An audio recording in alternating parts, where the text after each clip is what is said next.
یہ نورانی چہرہ اس لائق نہیں کہ اس کو سمندر کے حوالے کیا جائے.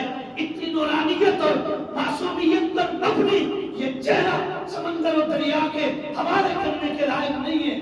تیسری بار قرہ ڈالا گیا. پھر تیراندازی سے جو پرچی نکلی اس پرچی پر جو نام تھا وہ یونس علیہ السلام کا تھا. تین بار قرہ ڈالا گیا اور تینوں بار رب کے نبی کا نام آیا ہے. نبی بھی وہ جو زندہ اس کائنات میں موجود ہے. تو میں معنی سمجھانے لگا ہوں اپنے انداز میں. زندہ نبی ہے, کشتی پر سوار ہے. اگر اس نبی کو کشتی پر رہنے دیتے ہیں تو کشتی اس عذاب اور کردار کے چکر میں آ کر الٹ سکتی ہے, اور اگر اس زندہ نبی کو کشتی سے اتار کر دریا اور پانی کے حوالے کیا جائے تو وہ کشتی اس بھنور اور گرداب سے بچ سکتی ہے. زندہ نبی کشتی میں سوار ہے, کشتی گرداب میں پھنسی ہوئی ہے. اس نبی کو اتارا جائے تو وہ کشتی گرداب سے بچ سکتی ہے. تو مانا ہوا رب کا نبی زندہ بھی ہو اور یا ہو, اختیارات کا مالک اللہ ہے. الہ ہے کہ معبود ہے کہ. اب تین بار قرے میں یونس علیہ السلام کا نام نکلا. انہوں نے دیکھا, خود ہی چھلانگ لگا دی. اللہ نے مچھلی کو حکم دیا, میرا یہ برگزیدہ بندہ اور یہ میرا پیغمبر پانی میں آ رہا ہے, اس کو نگل لے, اس کو لقمہ بنا لے. لیکن سوچ, یہ رب کا آرڈر ہے, پتھر ہضم, لکڑ ہضم, لیکن میرے نبی کے ایک بال کو بھی نہیں. اس کو لقمہ بنا لے, ہونا کچھ نہیں چاہیے. آگے اللہ نے مچھلی کو حکم دیا, سمندر میں تیرنا نہیں, تیرے تیرنے کی وجہ سے میرے نبی کو تکلیف پہنچے گی, وہ تکلیف بھی نہ پہنچے. میرا حکم ہے ایک جگہ پہ ٹھہر جا, رک جا, میرا نبی تیرا لقمہ بنا. اس مچھلی نے نگل لیا. سمندر اور دریا کی تہ میں وہ مچھلی بیٹھ گئی.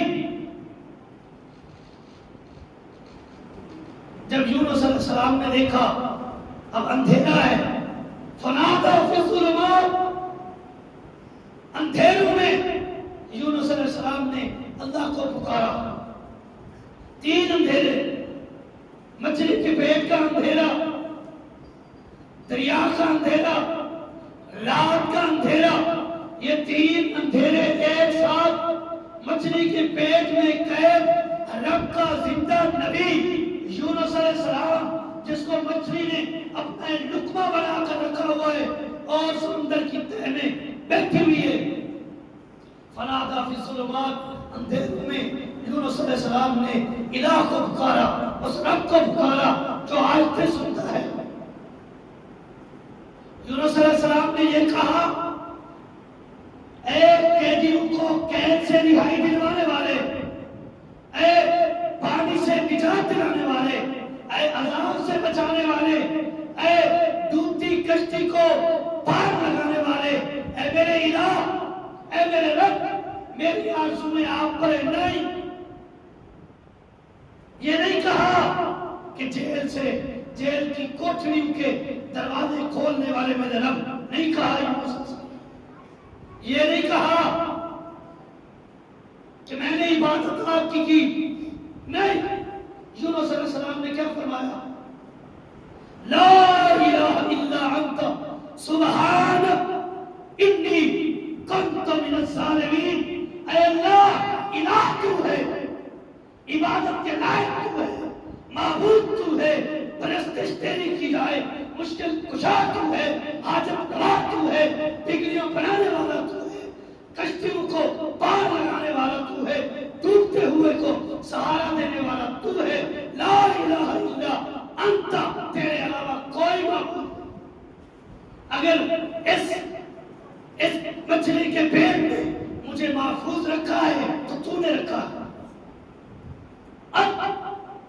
تجھ سے الہ کرتا ہوں، التجا کرتا ہوں، لا الہ الا انت سبحانک، اللہ تو پاک ہے، تو اکیلا ہے، تو معبود ہے، انی کنت من الظالمین، اگر اے اللہ تیرا در چھوڑ کر کسی اور کے در پہ گیا تو میں بھی ظالم ٹھہروں گا۔